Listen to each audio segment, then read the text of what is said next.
Oke, hari ini kita mau bahas topik yang seru.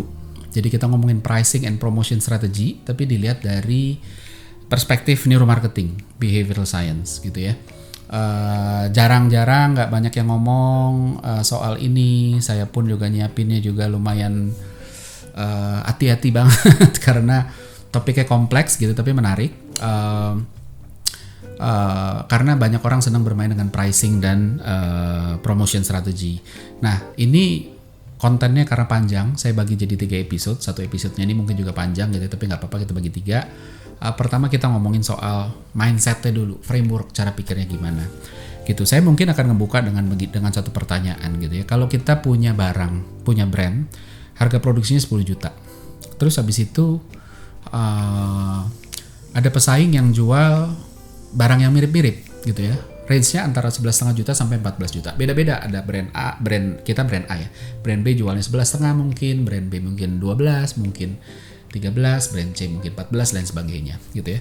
Terus yang kita mau adalah kita mau menciptakan kesan premium, tapi juga at the same time kita mau jaga sales performance-nya. Jadi pengennya laku keras, tapi secara brand gak hancur.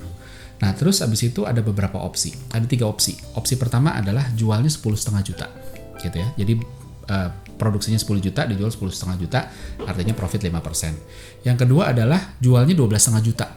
Artinya kita dapat untung 2,5 juta atau 25% dari 10 juta tadi. Opsi ketiga adalah kita jualnya ambil profit 50%, 15 juta.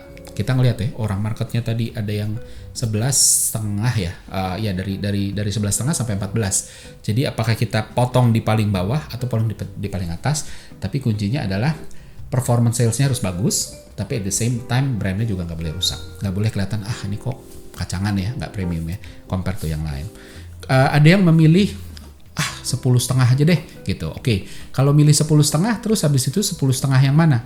Ya udah kasihnya nih 10,5 aja titik, atau harganya 15 juta dicoret jadi 10,5 juta. Jadi orang ngerasa dapat diskon nih gitu kan, diskonnya 4,5 juta. Atau ada juga yang memilih kalau gitu saya jualnya 15 juta gitu ya. Yang tengah-tengah saya nggak bahas gitu, tapi yang bawah sama atas. Jadi opsi kedua ada orang-orang yang memilih saya memilih jualnya 15 juta aja gitu kan. Itu pun ada 2, 1 15 juta aja titik, atau 15 juta terus dikasih bonus 4,5 juta gitu kan. Jadi tetap dapatnya 15 juta terus habis itu tapi dia kasih bonus selain 4,5 juta. Jadi netnya sebenarnya tetap 10,5 juta gitu, mirip-mirip kayak yang pertama gitu ya. Nah, saya nggak bahas jawabannya gitu ya. Ini buat refleksi aja, tapi mudah-mudahan pembahasan hari ini dan beberapa 2 episode ke depan, 3 episode in total itu mudah-mudahan bisa ngejawab ya. Tapi memang harga itu berperan banget dalam sales sama brand gitu ya. Jadi sales sama brand itu sebenarnya nggak bisa dipisahin gitu ya, dan nggak selalu bertentangan, nggak harus selalu dihadap-hadapin, tapi bisa banget bertentangan kalau kita nggak rencanain dengan benar. Ketika kita nurunin harga, otomatis laku, salesnya bagus gitu kan. Makanya banyak sekali pengusaha, brand owner, orang sales, orang marketing yang senang kasih diskon mulu. Saya selalu bilang gitu, kalau orang marketing kerja diskon, mungkin ya bukan orang marketing, siapa sih yang nggak bisa kasih diskon gitu kan. Tapi ya itu karena kalau dikasih diskon laku, begitu nggak dikasih diskon enggak, makanya ketagihan kasih diskon gitu kan. Efeknya seringkali juga instan gitu kan, begitu dikasih diskon penjualan langsung naik gitu kan, ada yang begitu. Terus bahkan kalau kita lihat startup, perusahaan startup teknologi ya, itu banyak yang dia pindah. Sebenarnya perusahaan yang zaman dulu itu juga bakar uang, tapi di tempat yang berbeda. Jadi perusahaan zaman dulu itu bakar uangnya di media, dia bakar uang sampai ratusan miliar juga, sama kayak startup sekarang. Itu di media-media gitu ya, OOH di blocking, terus habis itu TV di blocking, segala macam, pokoknya ditutup segala macam senilai banyak gitu ya. Terus berharap habis itu orang tahu sama produknya terus tertarik beli terus beli gitu ya. Nah, startup ini pindah, tadinya bakar uangnya ke media, dia pindahin ke diskon. Kenapa? Karena kalau di media dia jadi fixed cost. Uangnya sudah keluar untuk belanja media, penjualannya belum tentu terjadi. Kalau startup dipindahin, kan ada hitung-hitungannya. Kalau saya spend misalnya 1 miliar, saya dapat penjualan 1,2 miliar gitu ya.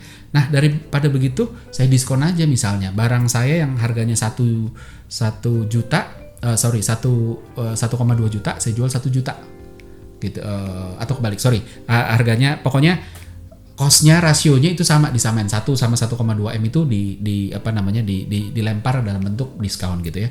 Jadi ada fixed cost gitu, ada fixed cost ada perpindahan dari fixed cost ke variable cost gitu. Jadi yang tadinya kita pasang di media dan terus habis itu dia bayar bahkan ketika belum terjual, kalau dalam bentuk diskon atau cashback atau bonus atau apapun itu, cost of cashback, bonus dan lain sebagainya ini baru dikeluarkan ketika barangnya laku. Nah terus habis itu ada pertanyaan, tapi kan tetap harus bayar media. Iya tetap perlu, tapi kan ketika offernya menarik, ketika cashbacknya menarik, diskonnya menarik, kita belanja media nggak usah terlalu gede, tarikannya harusnya lebih bagus. Jadi sebenarnya kurang lebih seperti itu yang dilakukan. Nah saya mau bahas kenapa sih diskon itu powerful dan seringkali jalan gitu ya. Nah dasarnya balik lagi nih dari yang dulu saya sering ngomong ini, sekarang udah agak jarang gitu. Tapi pada dasarnya manusia itu apapun yang dilakukan selalu dua, pain atau pleasure. Gitu kan, menghindari pain atau cari pleasure. Diskon itu pleasure, beli harga barang mahal tanpa diskon itu pain. Itu asosiasinya di kepala kita, suka nggak suka gitu kan. Nah diskon ini create urgency juga gitu kan, karena kita berpikir belum tentu nih, dulu kemarin saya lihat minggu lalu atau bulan lalu saya mampir harganya nggak segini, sekarang diskon, wah saya harus beli. Bahkan ketika nggak butuh pun kita butuhin, karena apa? Kalau besok pas butuh belum tentu harganya diskon, jadi saya ambil deh gitu kan, saya beli sekarang deh gitu kan. Bahkan untuk barang-barang yang sebenarnya kita belum butuh gitu kan. Nah konsumen juga seringkali nggak tahu harga yang layak tuh berapa sih, harga pasarnya berapa, sehingga ketika nawar udah brutal aja. Kita nggak tahu nih sebenarnya harga produksinya berapa, apapun yang dibeli ya, mau soto mau apa ya. Kalau soto gado-gado kita kebayang ya, tapi banyak barang kayak handphone kan kita nggak tahu barangnya sebenarnya ini ongkos produksinya berapa, baju ongkos produksinya berapa kan juga nggak ketahuan gitu ya. Jadi kadang-kadang kita nawar buta aja gitu kan. Makanya nawar itu jadi salah satu cara yang mujarab gitu ya, karena berapapun diskon yang kita dapat, akhirnya kita dapat sense of pleasure. Kita ngerasa, wah, gue dapat beli barang setelah nawar gitu. That's why makanya nawar itu menjadi sesuatu yang menarik gitu kan. Nah, tapi susahnya ini urusan trust gitu ya. Trust itu dalam arti gini. Balik lagi ini nyambung, ini mulai dalam ya sama brand nanti. Jadi gini, ketika kita beli barang dia buka harga 1 juta, terus kita tawar 10% 900.000 deh, terus dikasih, kita langsung panik kan. Anjir, gue nawarnya kekecilan. Kan pasti begitu kan? Kok tawar gampang banget dikasih gitu ya. Jangan-jangan dia bisa lebih gede lagi gitu ya. Nah tapi di sisi lain ketika kita tawar 50% 500.000 deh gitu kan, harganya 1 juta. Tapi dalam hati kita kayak aduh malu nggak ya gue nawar sampai 50% gitu, masa orang tega sih naikin segitu. Jadi ada dilema kayak begitu. Nah susahnya tawar-tawaran ini sebenarnya tergambar kalau ketika saya dulu belajar behavioral science, ada satu kasus namanya ultimatum test gitu, ultimatum game gitu ya. Ultimatum game ini adalah salah satu eksperimen yang dilakukan oleh orang-orang ekonomi, tapi banyak dibahas di orang-orang psikologi. Adalah ultimatum game itu gini, ada 2 orang pertama dan orang kedua. Orang pertama ini dapat uang entah dari mana gitu ya, dari orang ketiga lah katakanlah ya. Saya orang pertama, terus saya dapat uang dari orang ketiga. Besaran uangnya orang kedua nih nggak tahu gitu kan. Nah saya harus ngasih ke orang kedua ini sebesar apapun yang saya putusin. Misalnya, dan dia nggak tahu saya dapatnya berapa gitu ya. Anggaplah misalnya saya kasih ke orang kedua ini, saya kasih 500.000. Nah ketika dia menolak, maka saya nggak dapat uang yang saya dapat dari orang ketiga, dia pun nggak dapat. Jadi kita berdua nggak dapat apa-apa. Ketika dia menerima, ya udah dia menerima apapun ya 500.000 itu, saya menerima sisanya. Nah pertanyaan adalah dia mau menerima atau nggak menerima itu berdasar kepada gambaran atau kira-kira perkiraan dia tentang si untung nih kira-kira dapat berapa ya. Apakah dia dapatnya 1 juta, jadi kalau 500.000 ya kita adil lah dibagi 2. Atau jangan-jangan dia dapatnya sebenarnya 5 juta, jadi kurang ajar juga nih, gue cuma dibagi 500.000, dia ambil 4,5 juta gitu. Jadi konsep ultimatum game ini tuh ngomongin soal trust, dan sebenarnya ini hal yang sama terjadi di perdagangan, di transaksi. Orang pertamanya adalah pedagang gitu ya. Pedagang tahu saya dapat bahan berapa, murahnya, bikinnya berapa gitu kan. Nah terus abis itu saya mau ngejual ke sana sehingga saya dapat profit dan kamu dapat sesuatu juga gitu kan. Walaupun bentuknya beda gitu ya. Nah pembeli ini baru mau menyepakati harganya ketika menurut dia harga yang ditawarkan itu fair, bahwa si untung si pedagang ini dia tidak ambil untung kegedean, sementara si pembeli gue dapetnya juga oke lah, jadi win-win lah gitu ya. Seringkali ketika kita beli kita kan mutung ya, wah gila kurang ajar gitu, barang kayak begini jualnya segitu, dia dapat untungnya banyak banget lagi. Bahkan ketika kita di depannya awalnya kita ngerasa fair, terus begitu di ujungnya kita tahu bahwa wah ternyata si pedagang itu ambil untungnya gede banget ya, bahannya biaya produksinya rendah banget, itu pun kita masih kesel gitu. Jadi ultimatum game tuh kurang lebih kayak begitu, dan itu agak amat sangat kompleks ya. Nah, moral of the story dari ultimatum game tuh apa? Ketika barang yang dijual hanya bisa dinilai dari fungsinya, dari bahan, dari biaya produksinya, maka orang akan susah untuk punya harga tinggi. Karena tadi orang nggak ngelihat, lu kan harga produksinya segitu, kenapa lu jual ke gua semahal itu gitu kan? Jangan gitulah, jangan ambil untung sendirilah, ayolah bagi-bagi gitu kan. Sama kayak ketika kita ngelihat desainer yang dibayar murah gitu ya. Kan banyak tuh beredar tuh, ini logo-logo yang dibuat dengan bayaran sampai miliaran, begitu lihat aduh logonya biasa aja gitu ya, masa bikin gini aja sampai miliaran, ini kan gampang gitu. Padahal iya bikin logonya gampang, begitu udah jadi gitu kan, lu jiplak mah dengan cepet gitu ya.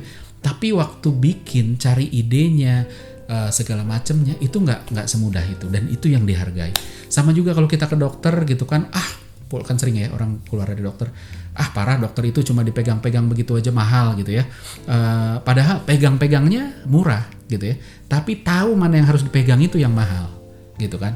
Kita bisa megang, tapi kita tahu nggak mana yang harus dipegang supaya kita sembuh kan? Nggak. Nah itu dia. Jadi disitulah makanya brand kasih kesempatan kita untuk bisa charge mahal, karena orang pada dasarnya nggak keberatan bayar mahal ketika ada yang dihargai dari brand tersebut. Jadi ketika kita lihat ya, Apple dengan belasan persen market share, artinya dari total 100 unit handphone yang terjual, itu cuma 19, dari 100 cuma 19 yang itu mereknya Apple di dunia. Dari 100 cuma 19.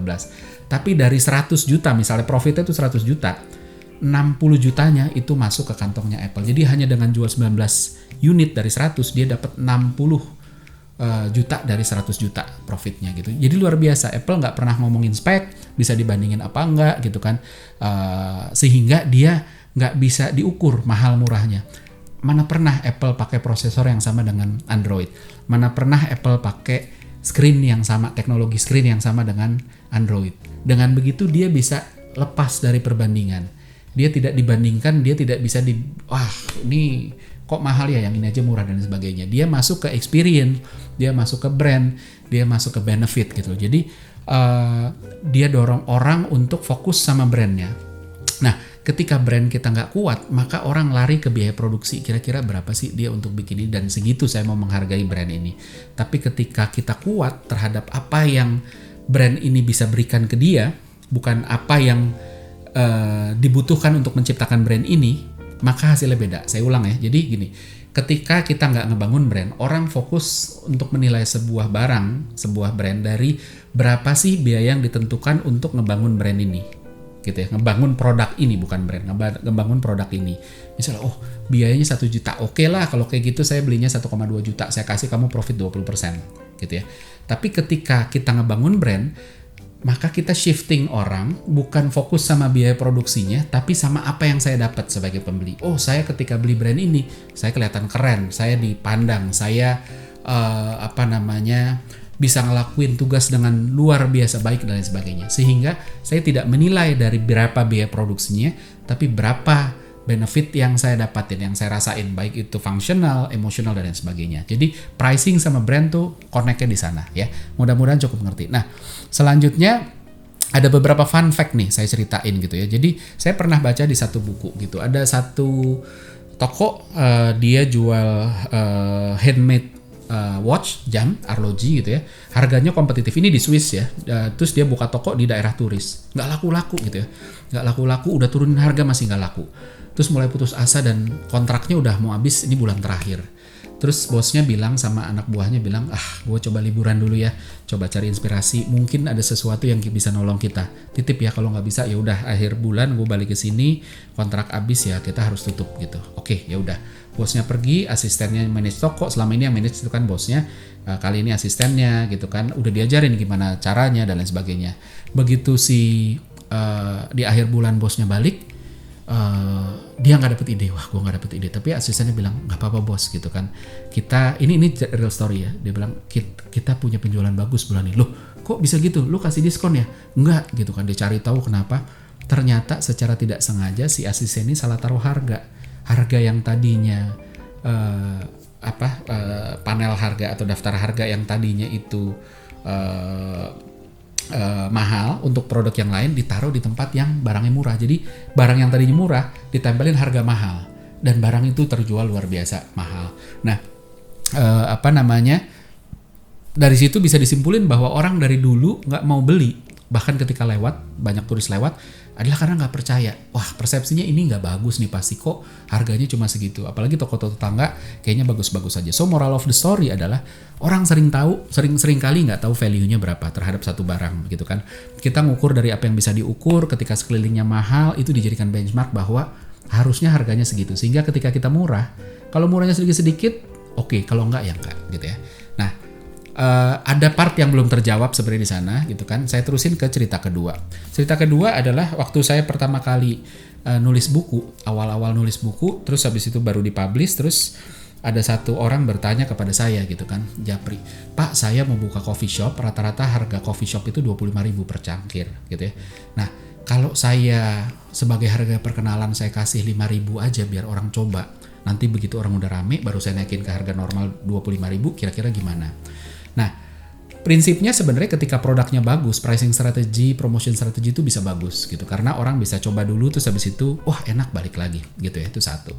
Permasalahannya adalah suka nggak suka, harga juga seringkali digunakan orang untuk mensegmentasikan. Oh harga segini buat gue, oh harga segini kayaknya nggak deh, ini mah bukan kelas gue, ini murahan gitu ya. Atau ini wah ini ketinggian dan sebagainya. Jadi suka nggak suka, orang mengelompokkan dirinya berdasarkan berapa harga dari barang yang dia beli gitu kan. Nah jadi ketika orang beli dengan harga 5.000, pertanyaannya adalah apakah orang-orang yang sama ini akan balik lagi ketika harganya 25.000? Itu pertanyaan besar. Nah, jawabannya tergantung sebenarnya. Tergantung apa? Kalau brand yang melakukan itu brand terkenal, Starbucks misalnya gitu kan. Ya mau, Starbucks 5.000 mana ada. Jadi orang mikir, "Wah, Starbucks 5.000, sale, hajar, ambil." Tapi kalau mereknya kopi enak gitu ya.